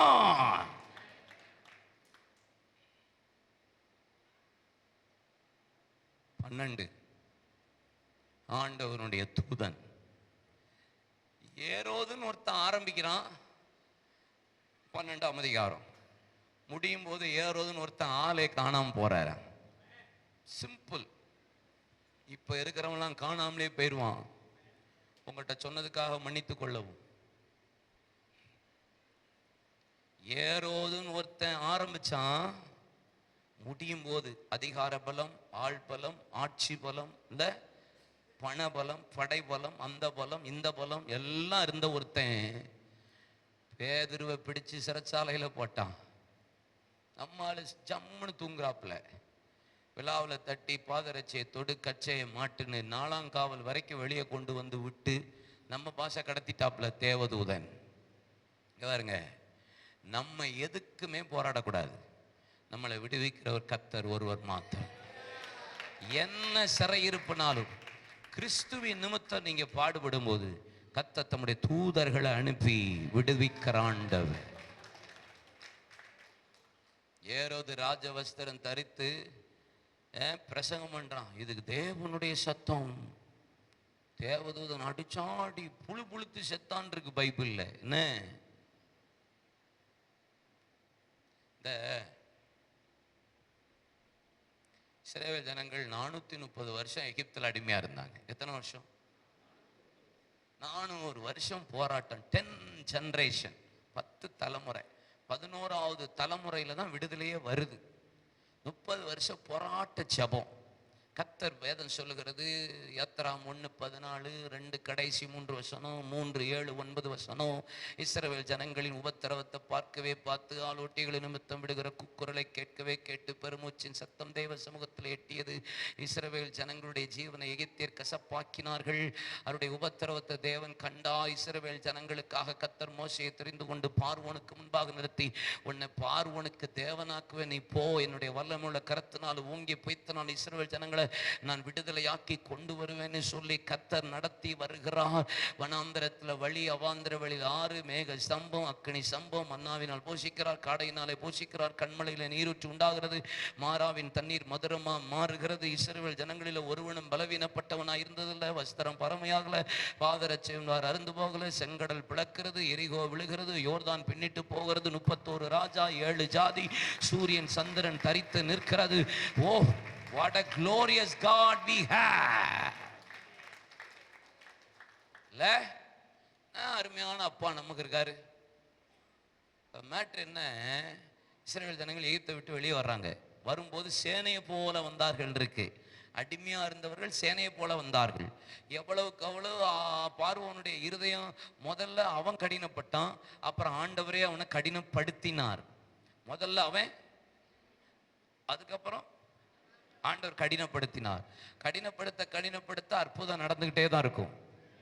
ஓகே, சரியா?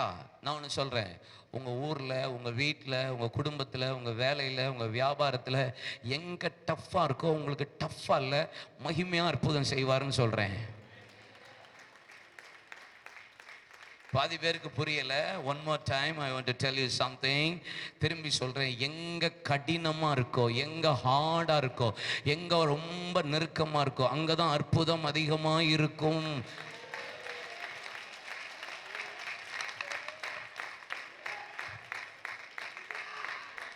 ஹல்லேலூயா. இப்போ சரி, ரைட்டு, நீங்க விட்டுருங்க. நீங்க என்ன பாருங்க, அது ஒரு பக்கம் ஆட்டோமேட்டிக்கா நடந்துகிட்டே இருக்கும். இங்க பாருங்க, என்ன கவனிங்க. இப்போ பார்வோன் இஸ்ரவேல் ஜனங்களை சொல்றான், வாதையெல்லாம் பார்த்துட்டு தலைச்சங்கன் உண்டாகி பிள்ளை செத்து கிடந்த உடனே மோசேயை கூப்பிட்டு, போ, என்னையும் ஆசீர்வதி, என் ஜனத்தையும் ஆசீர்வதின்னு சொல்லிட்டு போ அப்படின்னு அனுப்பி விடுறான்.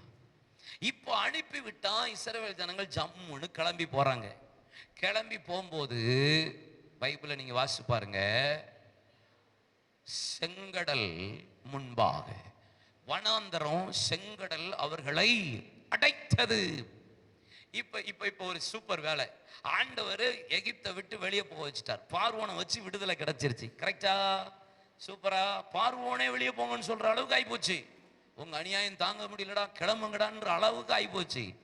இப்போ என்ன ஆயிடுச்சு? செங்கடல் அடைத்திருக்கிறது. 14ஆம் அதிகாரம் 1-3 வசனத்தை, 2 வசனத்தை வாசிச்சா பார்வோனுக்கு ஒரு நியூஸ் வருது. என்ன நியூஸ்? இஸ்ரவேல் ஜனங்களுக்கு செங்கடல் அடைத்திருக்கிறது என்கிற ஒரு சத்தம், ஒரு இன்ஃபர்மேஷன், ஒரு தகவல் போகிறது. யாருக்கு? பார்வோனுக்கு. பார்வோன் இந்த பையதான் அனுப்பி விட்டான். ஆனா இமீடியட்டா அடுத்த ஃபிராக்ஷன் ஆஃப் செகண்ட் பார்வோன் அவன் வஸ்திரம் தரித்து சேனையோடு முழு படையோடு புறப்பட்டு இஸ்ரவேல் ஜனங்களை மீண்டும் சிறைப்படுத்த, எகிப்தில சிறைப்படுத்துறதுக்கு, இஸ்ரவேல் ஜனங்களை பிடிக்கிறதுக்கு மீண்டும் போறான்.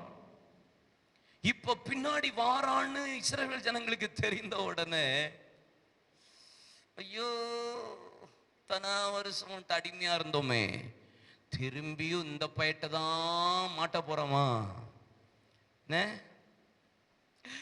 10 வருஷம் இந்த பையட்ட அடிமையா இருந்தோமே, திருப்பி இதே ஆளா? தோத்தரம்.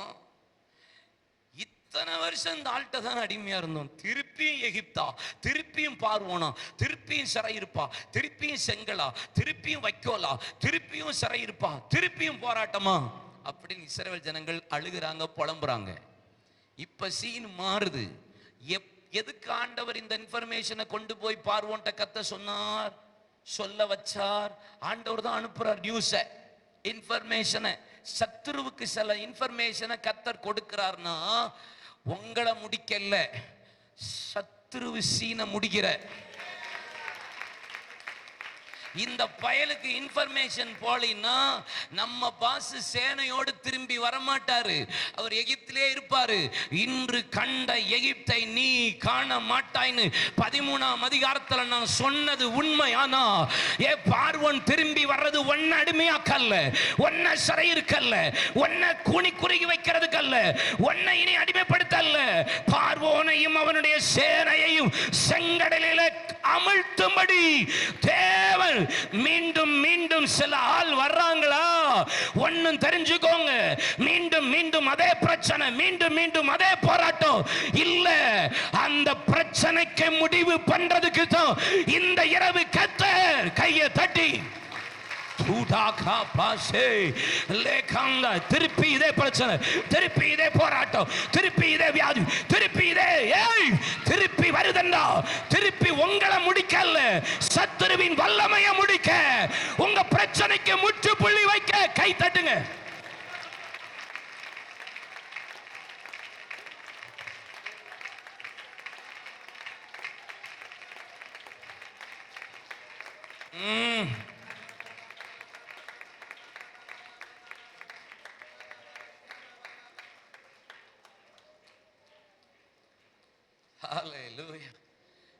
ஒரு எகிப்தியன் சொல்லுகிறான், இஸ்ரவேலின் தேவனாகிய கர்த்தர் இஸ்ரவேலுக்கு துணையாக எகிப்துக்கு விரோதமாக அவருடைய தேவன் எழும்பி அவர்கள் ரதத்தை வருத்தத்தோடு நடத்தவும், அவருடைய உருளை உருளவும், ரதங்களின் உருளை கலரவும் செய்தா.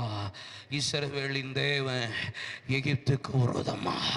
இன்னைக்கு சொல்றேன், திரும்ப ஒரு பிரச்சனை உங்களை மீண்டும் கர்த்தர் நீ காண மாட்டேன்னு சொன்னா காண மாட்டீங்க.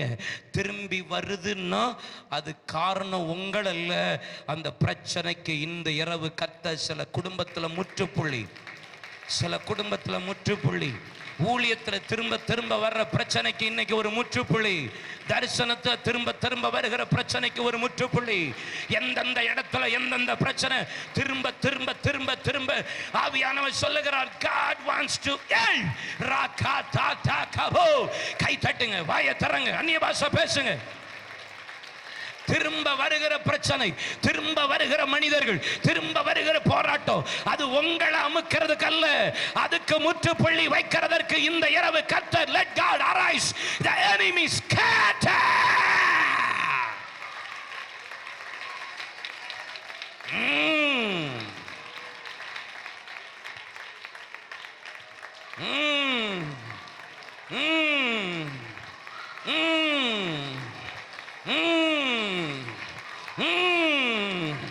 இன்று கண்ட எகிப்தை இனி நீ காண போகிறது இல்லை. இனி கண்ட வியாதியை நீ பார்க்க போகிறது இல்லை. இனி உன்னை துரத்தன பார்வனை நீ காண போகிறது இல்லை. இனி உன்னை தாண்டின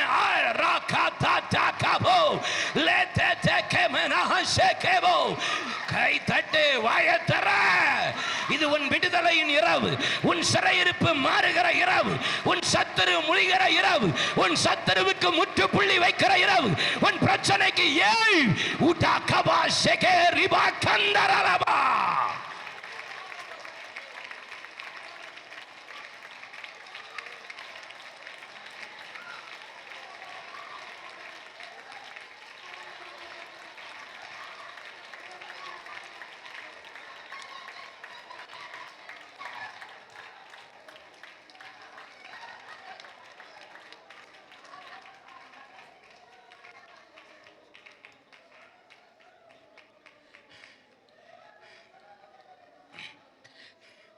ஒரு 2 நிமிஷம் திரும்பி ஸ்தோத்திரம் பண்ணுங்க, திரும்பி ஜெபம் பண்ணுங்க, திருப்பி அந்நிய பாஷை பேசுங்க, திரும்பி திரும்பி திரும்பி 2 minutes 2 minutes 2 minutes.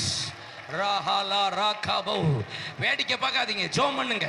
கண்ணை மூடி உங்க ஒப்பு கொடுக்க உங்க பிரச்சனைக்கு ஒரு முற்றுப்புள்ளியின் நேரம், உங்க போராட்டத்துக்கு ஒரு முற்றுப்புள்ளியின்.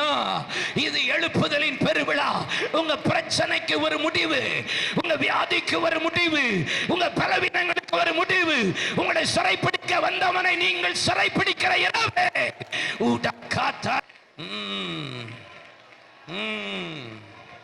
சில போராடுற வல்லமெல்லாம் இந்த இரவு வெளியே வரப்போகிறது. போராடுற குடும்பத்தில் போராடுகிற, சிந்தையில் போராடுகிற, வியாபாரத்தில், வேலையில், தனிப்பட்ட வாழ்க்கையில் போராடுகிற வல்லமை இப்பொழுது come out, come out, come out, come out, come out in the mighty name, in the mighty name, in the mighty name of Jesus. Hey, come out, come out. கொஞ்சம் பேருக்கு திரும்ப திரும்ப விழுந்து விழுந்து எழும்புறீங்க. சில பேருக்கு திரும்ப திரும்ப அந்த பிரச்சனை திரும்ப திரும்ப வந்துட்டு இருக்கு.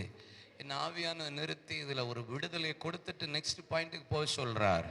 நான் இல்லைன்னா நான் நெக்ஸ்ட் பாயிண்ட் போவேன், என்னை ஜெபிக்க சொல்கிறார். சிலருக்கு முடியல, உங்களால் மூவ் பண்ண முடியல, நெக்ஸ்ட் லெவலில் போக முடியல, ஜெபிக்க முடியல, ஆசீர்வாதத்தை பெற்றுக்கொள்ள முடியல, உங்களால் மூவ் பண்ண முடியல. சில பேர் இருக்கீங்க, எல்லாரையும் சொல்லலை, சில பேருக்குள்ள அந்த போராட்டம் இருக்கு. அவங்க மாத்திரம் எழும்புங்க பார்க்கலாம். Come come come come come come come ஊடா காதானா காடாதானா. வெக்கமே படாதீங்க, ஒன்றும் கஷ்டமே படாதீங்க, தப்பே கிடையாது. மாம்சம் பலவீனமானது தான். அது வியாதியாக இருக்கலாம், பலவீனமா இருக்கலாம், சாபமா இருக்கலாம், அது பாவமா இருக்கலாம், ஏதோ ஒரு சுபாவமா இருக்கலாம். உங்களுக்குள்ள அந்த விடுதலை தேவைப்படுகிறது. திரும்பி திரும்பி என்ன பார்வோன் அடிமை ஆக்குறான், திரும்பி திரும்பி எனக்கு சரை இருப்பு, திரும்பி திரும்பி அடிமைத்தனம், திரும்ப திரும்ப இந்த வியாதி, திரும்ப திரும்ப இந்த பிரச்சனை.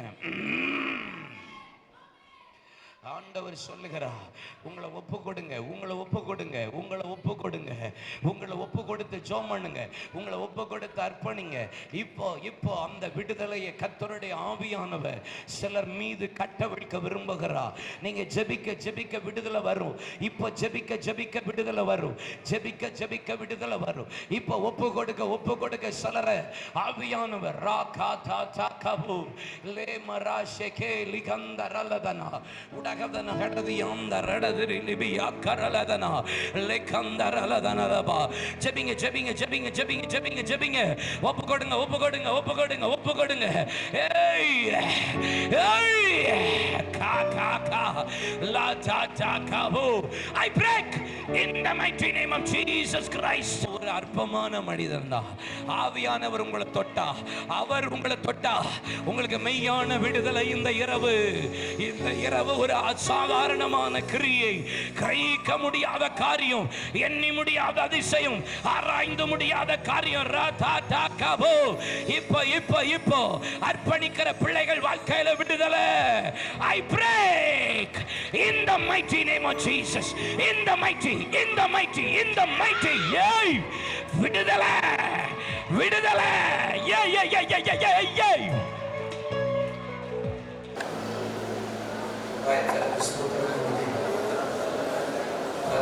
அதிகாரம் அனுப்புங்கள், அனுப்புங்கள். 14 அதிகாரம் அநேக உபத்திரவத்தின் ஊடாகத்தான் பரலோக ராஜ்யம் எழுப்புதல் பரலோகம்.